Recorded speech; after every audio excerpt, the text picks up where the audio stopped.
चलिए मेरे दोस्त, मेरे भाई, कल हम लोग रिप्रोडक्टिव सिस्टम का क्वेश्चन डिस्कशन देख रहे थे। तो उम्मीद थी 30 क्वेश्चन कल हम लोग देखे थे।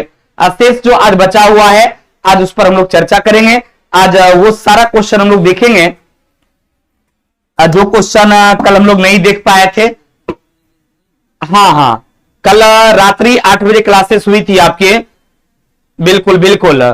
तो कल 8 बजे जो आपका क्लास हुआ था तो लगभग 1 रुपये हमको जैसा याद है, हमको 1 मिनट देख लेते हैं।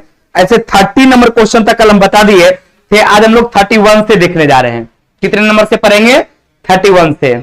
चलिए देखा जाए, पहला क्वेश्चन कहता है कि डैश में मांसपेशियों के लयबद्ध संकुचन के परिणाम स्वरूप बच्चा पैदा होता है। यह आपको पता है कि कोई भी बच्चा जो डेवलप होता है वो फीमेल के यानी मादा के यूटेरस के पास होता है, गर्भाशय के पास होता है। और गर्भाशय में क्या होता है? एक गर्भाशय ग्रीवा होती है जिसकी मांसपेशी में जब लयबद्ध संकुचन होता है तो उन संकुचन के परिणाम स्वरूप ही क्या होता है? बच्चा पैदा होता है। तो वही सवाल आपसे पूछा कि डैश में मांसपेशियों के लयबद्ध संकुचन से, तो आंसर क्या हो जाएगा? गर्भाशय ग्रीवा जो है इसी के लयबद्ध संकुचन से क्या होता है? बच्चा पैदा होता है। किसके लयबद्ध संकुचन से? तो गर्भाशय ग्रीवा जो है उसी के लयबद्ध संकुचन के परिणाम स्वरूप क्या होता है? बच्चा पैदा होता है। क्लियर? 31 का सी। चलिए बहुत सारे बच्चे 31 का सी मार रहे हैं भाई। 31 में क्या है? देखो गर्भाशय भी दे दिया और गर्भाशय ग्रीवा भी दे दिया और गर्भाशय भी दे दिया। तो क्वेश्चन था कि डैश में मांसपेशियों के लयबद्ध संकुचन के परिणाम स्वरूप बच्चा पैदा होता है।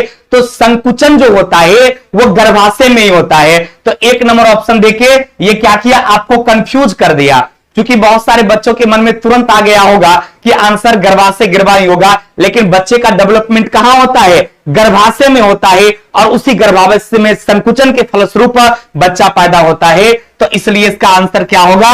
1 नहीं होकर इसका आंसर क्या होगा? सी। यदि गर्भाशय ऑप्शन में नहीं होता, ध्यान से समझिए इस बात को, यदि गर्भाशय ऑप्शन में नहीं होता तो इसका आंसर गर्भाशय ग्रीवा होता, लेकिन जब ऑप्शन में गर्भाशय दे दिया तब आंसर गर्भाशय ग्रीवा नहीं होगा। क्लियर? बीजे चौरसिया आंसर सी होगा। हम इसलिए 1 मारे के लड़के को कंफ्यूजन हो जाए, चूंकि एग्जैक्ट आंसर इसका गर्भाशय होगा, लेकिन गर्भाशय सी में दिया हुआ है और गर्भाशय ग्रीवा भी है। तो जब गर्भाशय नहीं होता तो इसका आंसर क्या रहता? गर्भाशय ग्रीवा रहता। क्लियर? चलिए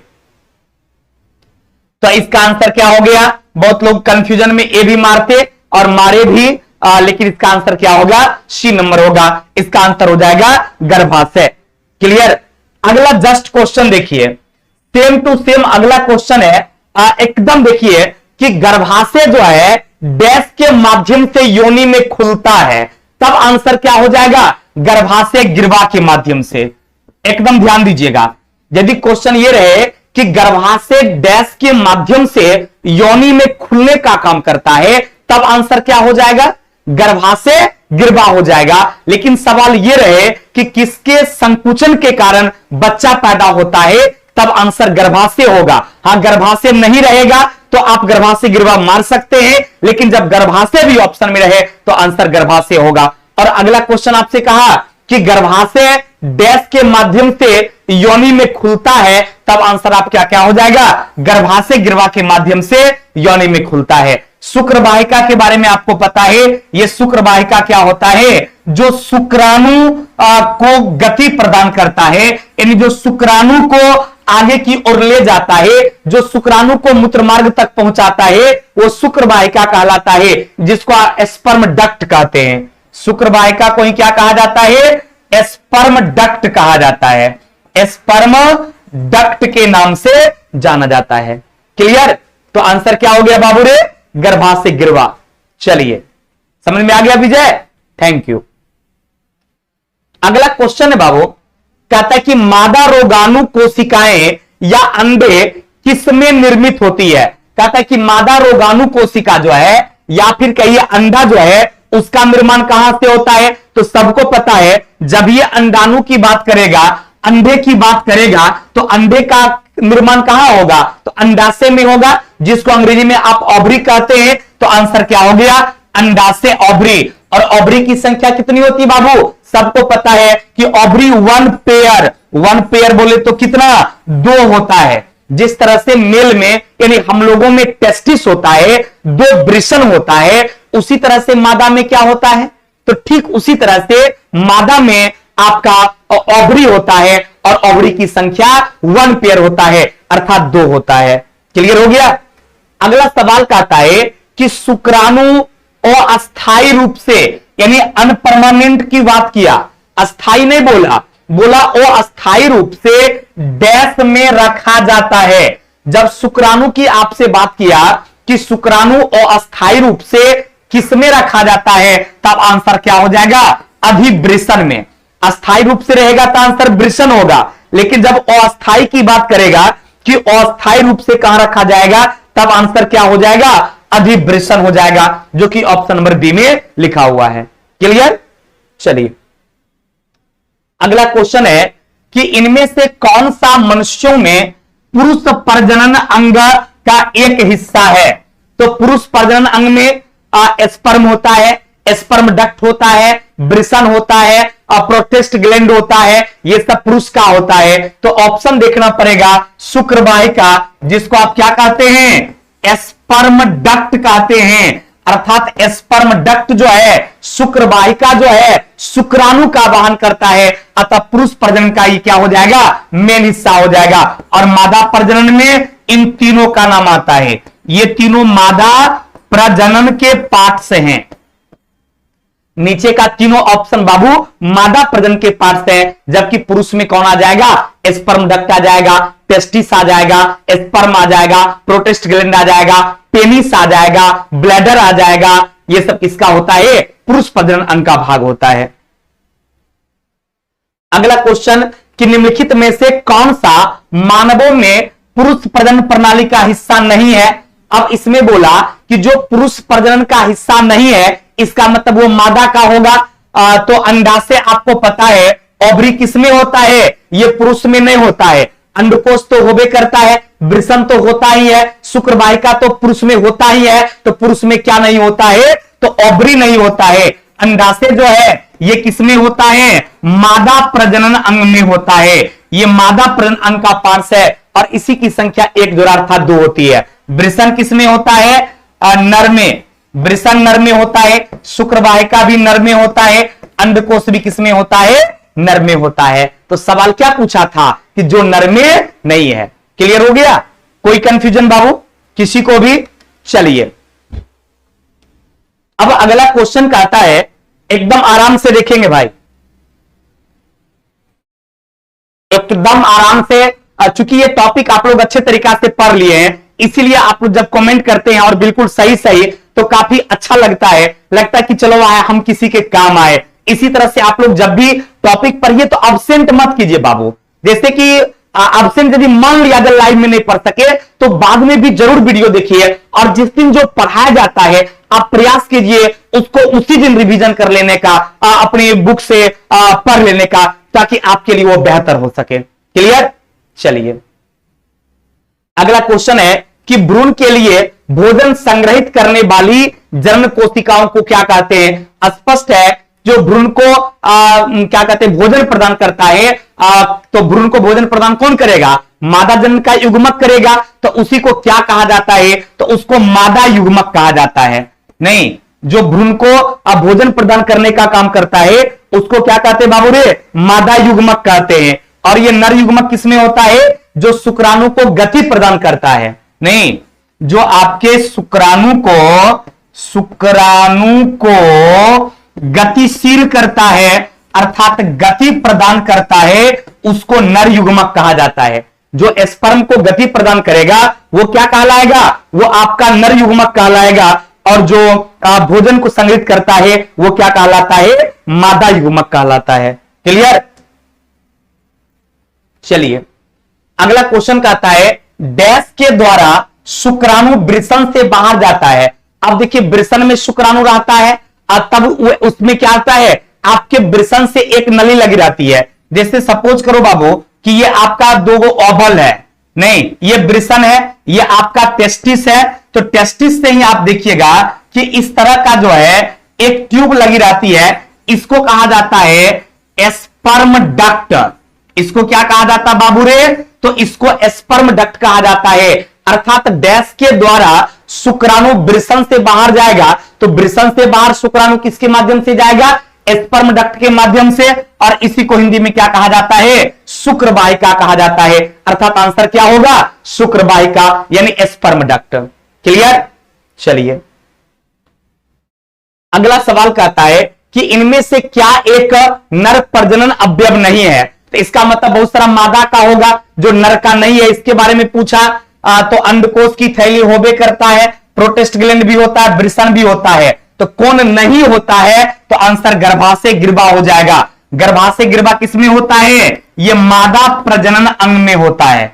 यह किसमें होता है बाबू रे? यह मादा प्रजनन अंग में गर्भाशय गिरवा होता है। अंडकोश आपका नर में होता है, प्रोटेस्ट ग्लैंड नर में होता है, जस्ट मूत्राशय के ऊपर रहता है, वृषण आपके नर में रहता है। अगला क्वेश्चन कि शुक्र वाहिका मूत्राशय से आने वाली ट्यूब के साथ जुड़कर एक सामान्य मार्ग का निर्माण करता है, उसी को क्या बोलते हैं? जो एक सामान्य मार्ग का निर्माण करता है उसको किस नाम से जाना जाता है? तो हम लोग उसको मूत्र मार्ग कहते हैं। जो एक सामान्य मार्ग का निर्माण करता है उसको मूत्र मार्ग कहते हैं। और आपको पता है कि आपका जो मूत्र मार्ग है उसी से मूत्र भी बाहर निकलता है और उसी से वीर्य भी बाहर निकलता है। यानी आपका मूत्र की बात करें या वीर्य की बात करें, यानी मूत्र या स्पर्म, ये दोनों किससे होकर फॉलो करता है? तो आपके मूत्र मार्ग से ही फॉलो करता है, मूत्र मार्ग से ही आगे की ओर बढ़ता है। क्लियर? चलिए गर्मी आज बहुत है, नेट चला, पूरा पसीना आ रहा है। अगला क्वेश्चन कि भ्रूण एक विशेष तंतु की सहायता से मां के रक्त से पोषण प्राप्त करता है। आपको पता है कि मां का जो ब्लड रक्त से बच्चे जो भोजन प्राप्त करता है उस तंतु को क्या कहते हैं? तो उस तंतु को कहा जाता है भ्रूण नाल। क्या कहा जाता है? उसको भ्रूण नाल कहा जाता है। अर्थात उसको प्लासेंटा के नाम से जाना जाता है। इसी प्लासेंटा के माध्यम से, इसी भ्रूण नाल के माध्यम से क्या होता है कि बच्चे के मां का रक्त के माध्यम से बच्चे को पोषण भी प्राप्त होता है और उसी से बच्चे को उत्सर्जन भी प्राप्त होता है। तो आंसर क्या हो जाएगा? आंसर हो जाएगा भ्रूण नाल। क्लियर?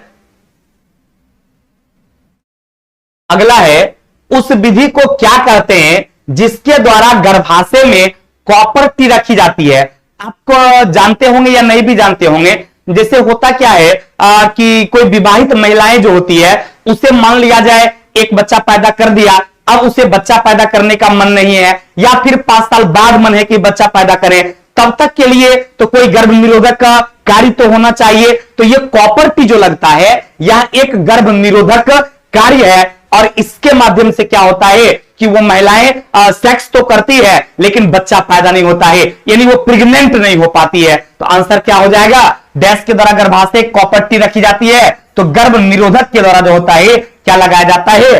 कॉपर टी लगाया जाता है। तो आंसर क्या हो जाएगा? गर्भ निरोधक। क्लियर हो गया? हम उम्मीद करेंगे आपसे कोई कंफ्यूजन नहीं होगा।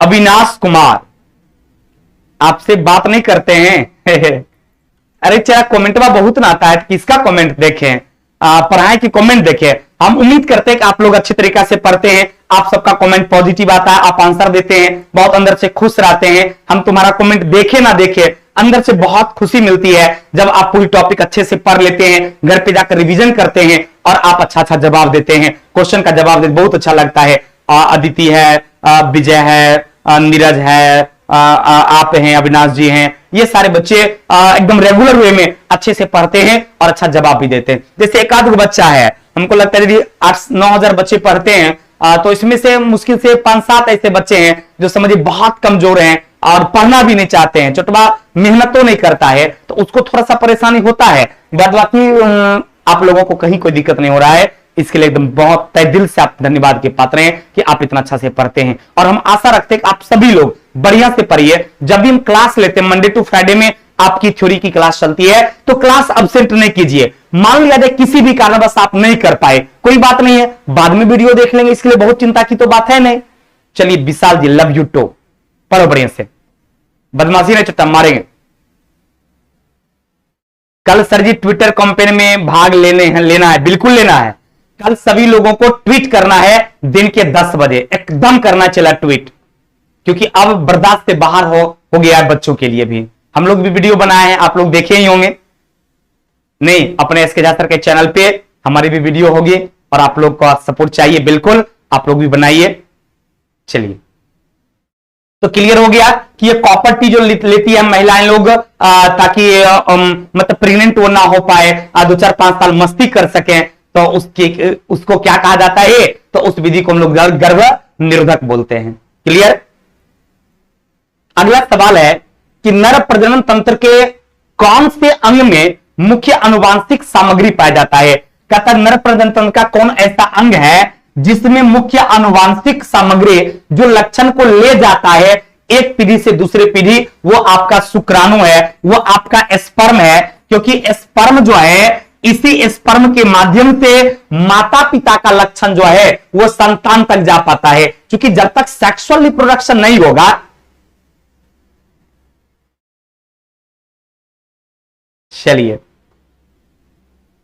हम बहुत अच्छा पढ़ाते हैं ज्योति, थैंक यू वेरी मच, बहुत अच्छा लगता है। तुम लोग बढ़िया से पढ़ो, और नौकरी का होगा जरूर फोन करके बताना कि सर मेरा नौकरी हो गया। इतना तो आशा हम रखते हैं तुमसे, मिठाई लेके मत आना, कोई दिक्कत नहीं है, लेकिन नौकरी होगा तो जरूर फोन करके बताना कि सर एकदम नौकरी हो गया। क्लियर। चलिए, कभी मुलाकात हो तो मिठाई भी खिला देना, के खिलाएंगे ना रे तुम लोग, पक्का ना।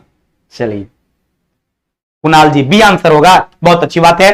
चूंकि आपको पता है कि नरगर्भ तंत्र में जो मुख्य आनुवांशिक सामग्री होता है वो आपका शुक्राणु है। और यदि मादा की बात करेगा कि यही चीज की मादा प्रजनन तंत्र का कौन सा होगा, तो यदि मादा प्रजनन के आनुवांशिक पदार्थ की बात करेगा तो इसमें हो जाएगा आपका ओवम, जिसको आप कहते हैं अंडाणु। क्लियर। मादा की बात करेगा तो ओवम हो जाएगा। हाँ एसके झा सर, हम और दीपक सर मिलकर बनाए थे वीडियो, हाँ बिल्कुल बिल्कुल, तो इसका मतलब तुम देखा है। चलिए, यदि मादा प्रजनन अंग के आनुवांशिक पदार्थ की बात करेगा तो ओवम हो जाएगा, और नर की बात करेगा तो क्या हो जाएगा, शुक्राणु हो जाएगा। अगला सवाल है कि प्रसव पीड़ा की दीवारों में संकुचन का कारण क्या होता है। तो प्रसव पीड़ा की दीवारों में संकुचन का सबसे बड़ा कारण होता है बाबू गर्भाशय। संकुचन का कारण क्या है, तो गर्भाशय है। क्योंकि जब तक गर्भाशय में संकुचन नहीं होगा तब तक बच्चा ही बाहर नहीं निकलेगा। गर्भाशय में संकुचन इसलिए जरूरी होता है कि आप जानते हैं कि जब तक संकुचन नहीं होगा गर्भाशय में तब तक बच्चा जो है वो बाहर नहीं आ पाएगा। और उद्देश्य तो बच्चा बाहर आना है, बच्चा नहीं बाहर आएगा फिर कैसे काम चलेगा।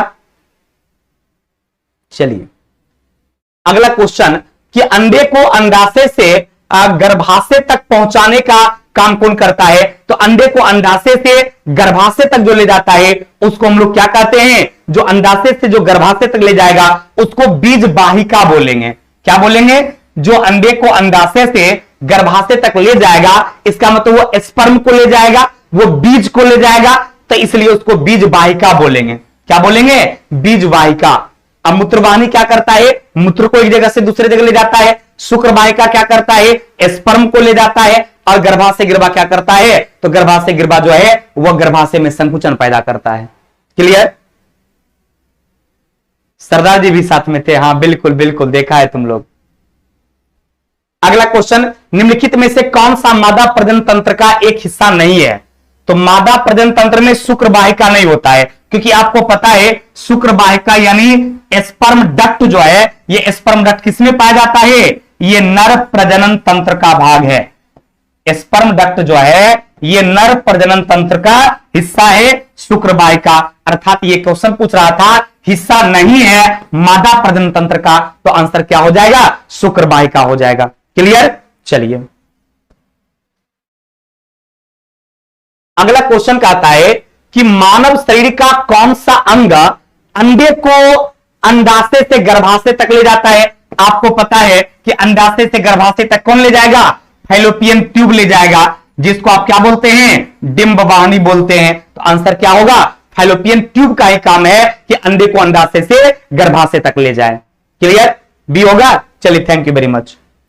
अगला क्वेश्चन है, परिपक्व शुक्राणु का उत्पादन कहां होता है? तो आपको पता है शुक्राणु जो है अब वो मेल के यानी नर प्रजनन तंत्र के टेस्टिस में यानी वृषण में एक परिपक्व शुक्राणु का उत्पादन होता है। तो आंसर क्या हो जाएगा? वृषण, जिसको आप अंग्रेजी में पढ़े थे टेस्टिस। और टेस्टिस की संख्या कितना होता है? 1 पेयर अर्थात 2। किसी भी नर में टेस्टिस की संख्या कितना होता है? 1 जोड़ा अर्थात 2 होता है। कोई कंफ्यूजन? तो इसलिए इस क्वेश्चन का आंसर बाबू क्या हो गया? वृषण हो गया। अगला क्वेश्चन है कि मां के शरीर के अंदर बच्चे का विकास होता है। यह बिल्कुल सही है। कहता लगभग कितने महीने टाइम लगता है? तो इसमें लगभग 9 महीने का टाइम लगता है। इसलिए आंसर क्या हो जाएगा? 9 मंथ, क्योंकि 270 से 280 दिन का समय लगता है, तो अप्रोक्स 9 महीना हो गया। तो आंसर क्या हो जाएगा? मां के गर्भ में बच्चे जो हैं वो 9 महीना तक पलते हैं। मां उतना कष्ट करती है हम मेरे और आपके लिए, तब आज हम आप इस दुनिया को देखे हैं। अतः किसी बच्चे के लिए यदि कोई भगवान रियल में है तो उस बच्चे की मां है। इसलिए कभी भी मां को रोने मत देना चला। इतना जरूर याद रखना कि जिस दिन मां तुम्हारी तुमसे रो गई, समझो तुम्हारा यह जीवन जो है वह व्यर्थ है। इसलिए अपनी मां को कभी रोने मत देना। क्लियर? और उस मां के लिए जितना भी मेहनत करना हो करो, क्योंकि उसकी मोहब्बत तभी कामयाब समझी जाएगी जब उनका बेटा एक कामयाब इंसान हो। इसलिए मेरे भाई एकदम बढ़िया से ध्यान दीजिए। बीपीएससी के लिए हमारी क्वेश्चन बैंक भी आ रही है। बीपीएससी एग्जाम के लिए हमारी क्वेश्चन बैंक आ रही है। जो भी बच्चे बीपीएससी का फॉर्म भरे होंगे या भरना चाहते होंगे निश्चित रूप से भरें। और हमारी क्वेश्चन बैंक 1992 से 2021 तक का 20 तक का जो अपडेट क्वेश्चन बैंक है वो हम आपके लिए ला रहे हैं अपने आस पब्लिकेशन से। आप उसको जरूर देखेंगे, जरूर आप देखिएगा। क्लियर? अगला क्वेश्चन है कि डैश के परिणाम स्वरूप युग्मनज का निर्माण होता है। तो आपको पता है जब फर्टिलाइजेशन होता है तो इसी फर्टिलाइजेशन के कारण क्या होता है? आपका स्पर्म और ओवम मिलता है, और स्पर्म ओवम मिलकर क्या करता है? जायगोट का निर्माण करता है। अतः उस प्रक्रिया को क्या कहा जाता है? निषेचन कहा जाता है। किस नाम से? निषेचन। यह कई बार एग्जाम में पूछा गया सवाल है, बहुत इंपॉर्टेंट सवाल है। चला, अगला सवाल है कि मनुष्य में निषेचित अंडा डैश के ओ स्तर में प्रत्यारोपित होता है। ओहो हट गया।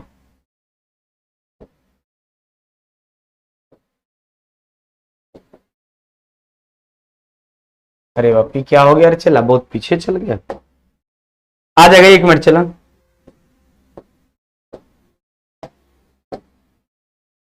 मुझे पीने का शौक नहीं, पीता हूँ गम भुलाने को, तेरी यादें मिटाने को, तेरी यादें मिटाने को, पीता हूँ गम भुलाने को। चलिए आते हैं एक नए जोश और जुनून के साथ फिर से। दरोगा का भी क्वेश्चन प्रैक्टिस आ रहा है बाबू, और बीपीएससी का भी आ रहा है। बहुत जल्द इन्हें अगले वीक में आपको दरोगा भी मिल जाएगा और बीपीएससी भी मिल जाएगा। चलिए तो आते हैं, हम लोग बात करते हैं। कहता है कि मनुष्यों में निषेचित अंडा डैश के ओ स्तर में प्रत्यारोपित हो जाता है, तब आंसर क्या हो जाएगा? आपका आंसर हो जाएगा गर्भाशय। आंसर क्या होगा बाबू रे? तो इसका आंसर हो जाएगा गर्भाशय। ये सब कई बार क्वेश्चन बता चुके हैं। अब तो सारा क्वेश्चन जो है लव यू टू ध्यान देंगे। अगला कहता है प्रजनन की प्रक्रिया के दौरान उत्पन्न होने वाली विभिन्नताएं डैश हो सकती है। तो इसको कह सकते हैं वंशागत हो सकती है। नहीं बाबू, ये क्या हो सकता है? चूंकि प्रजनन की प्रक्रिया के दौरान जो उत्पन्न होती है विभिन्नता वो वंशागत होती है। जैसे जो लक्षण हम में है वो लक्षण हो सकता है हमारे बच्चे में नहीं जाए। जैसे मान लीजिए किसी के पिताजी शराबी हैं तो ये जरूरी एक बच्चा शराबी होगा, नहीं भी हो सकता है। किसी के पिताजी आईएएस है, जरूरी तो नहीं उसका बेटा आईएएस हो जाए। तो ये मतलब पीढ़ी दर पीढ़ी दौरान जो है उत्पन्न होती है विभिन्नताएं, तो ये वंशागत होती है। तो इसलिए आंसर क्या हो जाएगा? ए नंबर, ये वंशागत होती है। अगला सवाल है कि नर प्रजनन कोशिकाओं का उत्पादन डैश में होता है। जब ये नर जनन कोशिका की बात करता है तो नर जनन कोशिका किसमें उत्पन्न होगा? तो इस सबको पता है वृषण में होगा। नहीं, ये सब क्वेश्चन तो बहुत आसान है और इसमें कहीं कुछ झोल तो है ही नहीं है। तब से बन जाता होगा। अब कहता है विदलन विभाजन। जब ये विदलन विभाजन की बात करता है तो विदलन विभाजन का मतलब होता है कोशिकाओं के आकार में वृद्धि होना। विदलन का मतलब क्या होता है? विदलन का मतलब होता है कोशिकाओं के आकार में वृद्धि होना। तो जब कोशिकाओं के स्ट्रक्चर में, कोशिकाओं के आकार में वृद्धि होता है तो उसी को विदलन विभाजन कहा जाता है। अतः क्वेश्चन था कि इनमें से कौन सा कथन सत्य है, तो आंसर क्या हो जाएगा? ये तो नहीं होगा, ये भी नहीं, ये नहीं होगा। कोशिका का आकार बढ़ने की बात करता है तो आंसर क्या हो जाएगा? विदलन में क्या होता है? कोशिका का आकार घटता है। ध्यान रखिएगा, चला कोशिका आकार घटता है, इसलिए आंसर क्या हो जाएगा? Option number D. इसमें से सत्य पूछ रहा था तो विदलन विभाजन का मतलब होता है कोशिकाओं की आकृति में कमी होना, यानी कोशिकाओं का आकार घटना, इसलिए आंसर क्या होगा? Option number D. क्लियर? चलिए अगला है कि प्रोटेस्ट ग्रंथि से होने वाले स्राव डैश में प्रवेश करता है। जब प्रोटेस्ट ग्रंथि से निकलने वाला स्राव होगा तो वो आपके मूत्र मार्ग में प्रवेश करता है। किसमें प्रवेश करता है? और इस पर हम लोग कई बार चर्चा किए हैं कि मूत्र मार्ग के जस्ट ऊपर जो है एक प्रोटेस्ट ग्रंथि पाया जाता है, उससे जो लिक्विड का स्राव होता है वो आपके मूत्र मार्ग में प्रवेश कर जाता है। क्लियर? चलिए अगला क्वेश्चन है कि डैश युवा अवस्था के समय लड़कों में दिखाई देने वाली उपस्थिति में बदलाव लाता है। यानी आप जवान कब दिखते हैं? जब टेस्टोस्टेरोन जो है वो अस्रावित होने लगता है। तो अतः आंसर क्या हो जाएगा? टेस्टोस्टेरोन। ये है क्या? तो ये आपका नर जनन हार्मोन है। ये कौन सा हार्मोन है बाबू? नर जनन हार्मोन है, जो क्या करता है? हम युवाओं में लैंगिक लक्षण को लाता है। जैसे आप देख रहे हैं दाढ़ी और मूंछ का लाना, नहीं, छाती का थोड़ा ज्यादा चौला होना, आवाज लड़कियों की अपेक्षा मोटा होना, ये सब नर जनन हार्मोन का कार्य होता है। और उसी में कौन सा आता है? टेस्टोस्टेरोन का नाम आता है। अतः आंसर क्या हो जाएगा? टेस्टोस्टेरोन। क्लियर? चलिए अगला है कि मासिक धर्म के कारण योनि में रक्त किस कारण से आता है? आप लोग सुने होंगे या जानते भी होंगे या हम आपको पढ़ा भी चुके हैं कि प्रत्येक मादा जो है, यानी महिला जो है, वो 12 से 13 वर्ष की उम्र में क्या होती है? रजो दर्शन से गुजरती है। अर्थात उसके योनि से, यानी उसके सेक्सुअल वाले पार्ट से ब्लड बाहर निकलता है। और ब्लड बाहर क्यों निकलता है? क्योंकि गर्भाशय की परत जो है वो हर महीने 28वें दिन जो है वो टूट जाती है। और प्रत्येक 28 दिन के बाद क्या होता है? मासिक चक्र से महिला गुजरती है, जिसमें गर्भाशय की परत क्या हो जाती है? टूट जाती है। क्लियर? चलिए अगला सवाल है, निषेचित अंडा युग्मनज डैश की परत में समाविष्ट होता है। निषेचित अंडा हो या युग्मनज हो, ये किसमें होता है? तो गर्भाशय में जाकर। कहां समाविष्ट हो जाता है? ये आपके गर्भाशय में जाकर समाविष्ट हो जाता है। कई बार ये क्वेश्चन रिपीट भी हुआ था। अगला कहता है हाइड्रा स्टारफिश प्लानेरिया। हम आपको बता चुके हैं और लैंगिक जनन में 4 भाग बताए थे: विखंडन, मुकुलन, कायिक प्रजनन और पुनर्जनन बताए थे। पुनर्जनन यानी रीजेनरेशन बताए थे। तो हाइड्रा में या स्टारफिश में या प्लानेरिया में हम स्पष्ट बताए थे, उसमें क्या होता है? पुनर्जनन होता है। और सिर्फ हाइड्रा की बात करेगा या फिर इस्ट की बात करेगा तो हाइड्रा और इस्ट के लिए क्या हो जाएगा? मुकुलन हो जाएगा। हाइड्रा और इस्ट के लिए क्या होगा? मुकुलन होगा। लेकिन जब पुनर्जनन की बात करता है तो इसमें हाइड्रा भी आता है, स्टारफिश भी आता है और प्लानेरिया भी आता है। वहां पर इसका एग्जाम्पल भी दिखाए थे और तीनों का फिगर भी हम आपको दिखाते। तो आपकी किताब में इसका आंसर गलत दिया हुआ है, मुकुलन दिया है, लेकिन आंसर इसका क्या होगा? पुनर्जनन होगा, जिसको आप कहते हैं रीजेनेरेशन। रीजेनेरेशन यानी पुनर्जनन। क्लियर हो गया? और विखंडन बताए थे। विखंडन किसमें होता है? तो विखंडन होता है अमीबा में या फिर कहिए बैक्टीरिया में। अमीबा और बैक्टीरिया में क्या होता है? विखंडन होता है। क्लियर? अगला कहता है निम्नलिखित में से कौन महिला जनन अंग नहीं है? तो महिला का जनन अंग शुक्रवाहिका पता है। यह शुक्रवाहिका यानी स्पर्म डक्ट जो है यह किसमें होता है? नर जनन में होता है। आंसर क्या हो जाएगा? Option number B. अगला क्वेश्चन कहता है कि नर और मादा युग्मक आपस में मिलकर डैश बनाता है। तो जब नर और मादा मिल जाएगा तो युग्मनज का निर्माण करेगा। जब ये मेल और फीमेल दोनों मिलेगा तो किसका निर्माण करेगा? तो युग्मनज का निर्माण करेगा। क्लियर? हाइड्रा इस्ट आपका मुकुलन में आता है। हाइड्रा और प्लानेरिया और स्टारफिश की बात करेगा तब वो रीजेनरेशन में आएगा। अगला, डैश में मुकुलन द्वारा प्रजनन होता है, अभी तुरंत बताए थे आपको। हाइड्रा में किससे होता है? मुकुलन से होता है। स्टारफिश में किससे होता है? तो इसमें पुनर्जन्म से होता है। तो आंसर क्या होगा? हाइड्रा हो जाएगा। एक मिनट चलो,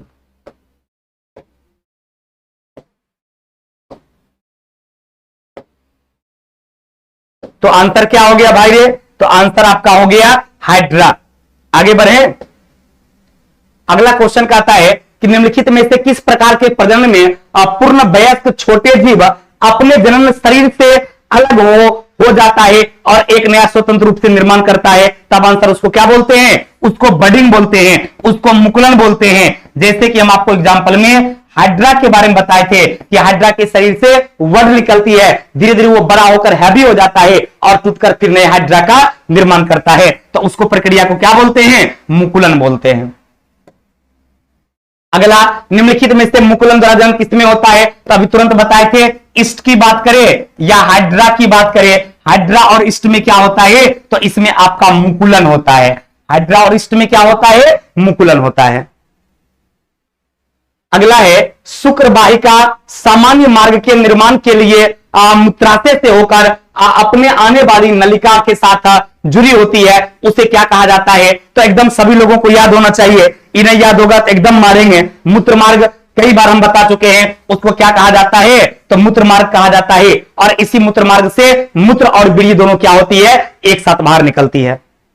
अगला क्वेश्चन कहता है 67, सबको इसका आंसर पता होगा कि पुरुष में कितना अंडकोश होता है? तो पुरुष में 2 अंडकोश होता है, जिसमें क्या रहता है? 2 टेस्टिस जो है ये पाया जाता है। क्लियर?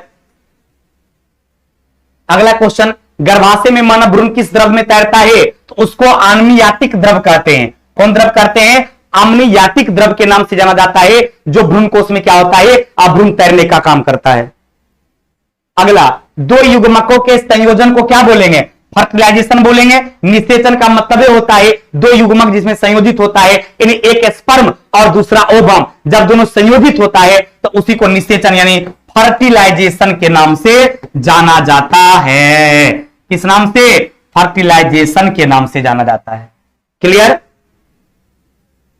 अगला कहता है, गर्भाशय में शिशु के विकास की जानकारी हेतु किसका उपयोग किया जाएगा? अल्ट्रासाउंड, अल्ट्रावायलेंट किरण, गामा एक्सरे। एक्सरे तो हो सकता है, नहीं भी हो सकता है, लेकिन अल्ट्रासाउंड जो है ये स्पष्ट रूप से क्या करती है? ये बता देती है बच्चों के बारे में कि बच्चों का विकास सही में हो रहा है। देखते हैं महिला लोग अल्ट्रासाउंड करवाने जाती है ना, हो तब पता चलता है बच्चा ठीक पोजीशन में है या नहीं है। तो आंसर क्या होगा? अल्ट्रासाउंड। अगला क्वेश्चन कि मुख के द्वारा लेने वाले गर्भ निरोधक गोली को क्या बोलेंगे? गर्भ धारण नहीं बोल सकते, शुक्राणु गर्भाशय में प्रवेश करना, निषेचन और अंडोत्सर्जन। कहता मुख के द्वारा जब गर्भ निरोधक कोई गोली लेगा तब उसको अंडोत्सर्जन बोलेंगे, क्योंकि अंडा को वो सर्जित करेगी, तब उसको अंडोत्सर्जन के नाम से जाना जाता है। जैसे बहुत लोग कॉपर लगवाते हैं, कभी बहुत लोग मुख के माध्यम से क्या करते हैं? मेडिसिन लेने का भी काम करते हैं।